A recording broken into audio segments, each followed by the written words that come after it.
Welcome back, ladies and gentlemen, boys and girls, to the Homeschool Science Club. It's an exciting episode because today we're finally in our dedicated new filming studio. Does it need a little work? Yes, it does. But can we film a video? Oh, yes, we can. Today we're making electromagnets. The concept of electromagnets, at its most basic, is very simple. And creating an at-home demonstration that is cheap, safe, and fun is the purpose of today's video. So stick around. Today is going to be all about magnets. Yeah, and I hope today's video is not too polarizing.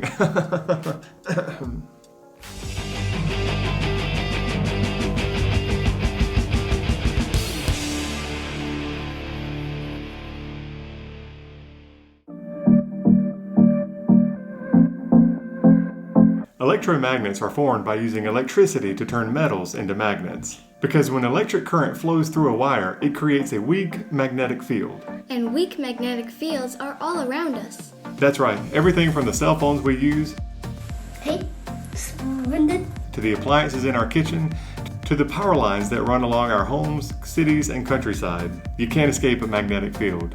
Even if you tried and went to the desert where there were no cell phones, kitchen appliances, or electricity, you still couldn't escape a magnetic field because the Earth itself produces a small magnetic field.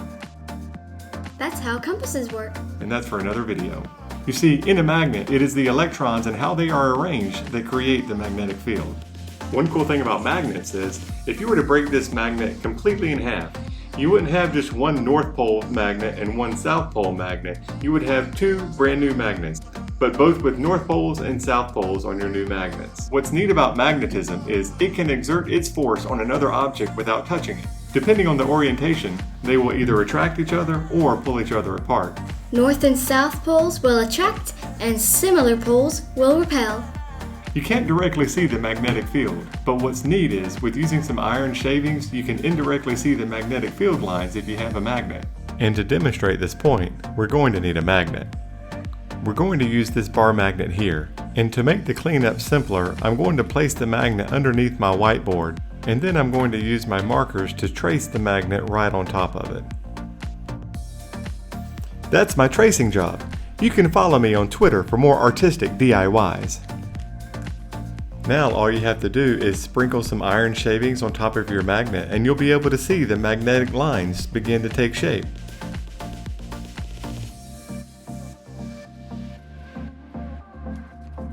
You can clearly see that the strength of the magnet is much greater at the poles than it is at the center. I wasn't going to plug a product in this video like we do on our 3-Minute Thursdays. But when I was searching for iron fillings on Amazon, I came across this educational magnet kit. It turned out to be a great purchase. It includes a couple of bar magnets, a horseshoe magnets, and some circular magnets. Now they weren't the strongest magnets in the world, but it also wasn't the most expensive either. I'll leave a link in the description below if you're interested. And of course, the magnets are yours to keep.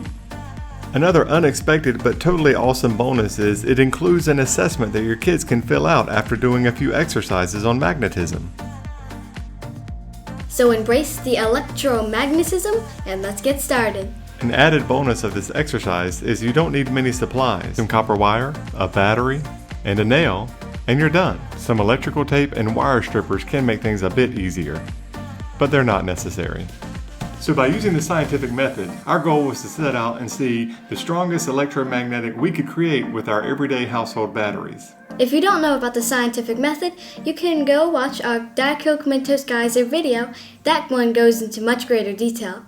We plan to start small with the AAA battery, then go on to AA, C, D, 9V. I even found this behemoth in the back of our garage.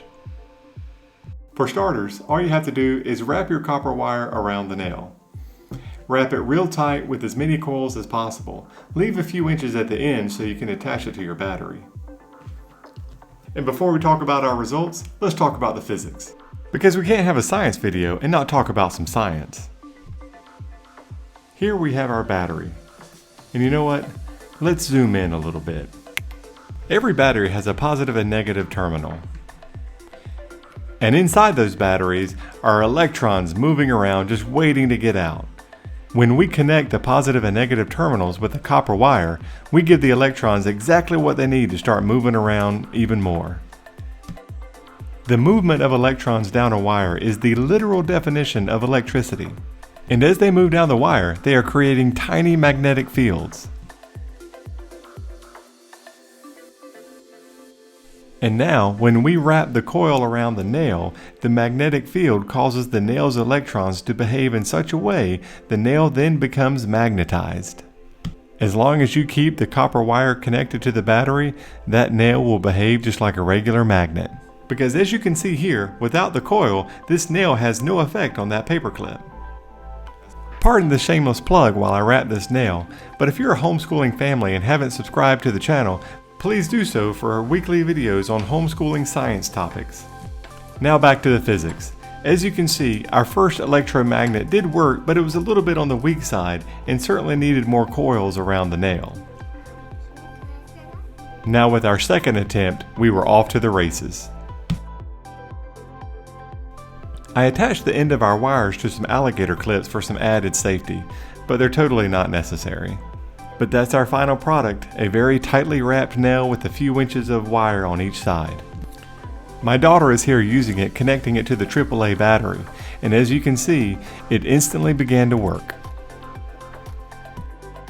With the AAA battery, 1 or 2 paper clips was about its limits in strength.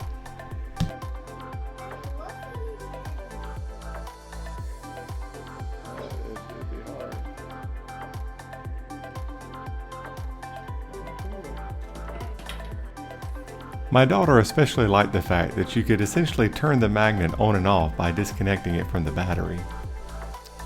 We quickly made our way through all the battery types, and it was clearly evident that the D battery could easily pick up several more paper clips than the others at a time.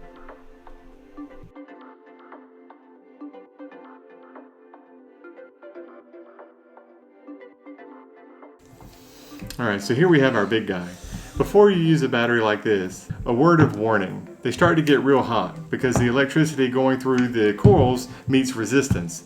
And since you can't create or destroy energy, that excess energy is sent off as heat. So definitely be cautious when using a battery like this. As you can see, this guy also didn't have any trouble turning into an electromagnet. But it's also getting quite hot, so we're going to take this off. So that's it for our lesson on electromagnetism. In the end, it was our D battery and this beast that won out as far as being able to pick up the most paper clips, which makes sense because they have more voltage. The more current going through the wire, the stronger the magnet is going to be. I am surprised why our 9-volt battery didn't do better. If you have any thoughts, leave them in the comments. In hindsight, it had been on the shelf for quite some time when I picked it up today in our garage. Considering I was going to make a video about it, I probably should have picked up a new 9-volt battery. But I'm pretty cheap. I am excited to say that we are probably just under a month away from putting finishing touches on our website. Again, it's www.homeschoolscienceclub.com. The sole purpose of the website, and by extension this YouTube channel, is so your kids can watch the science videos, download the assessment, so you will have objective assignments that you can keep in your homeschooling logs and records. Some of those assessments are already posted, so again, go to www.homeschoolscienceclub.com. It's still a little rough around the edges. I'm a science guy, not a web developer. But in time, every science video will have its associated assessment that your kids can download and work on. Again, it's all completely free. If you get any benefit from this YouTube channel or the website, then just consider subscribing. And we'll see you next week.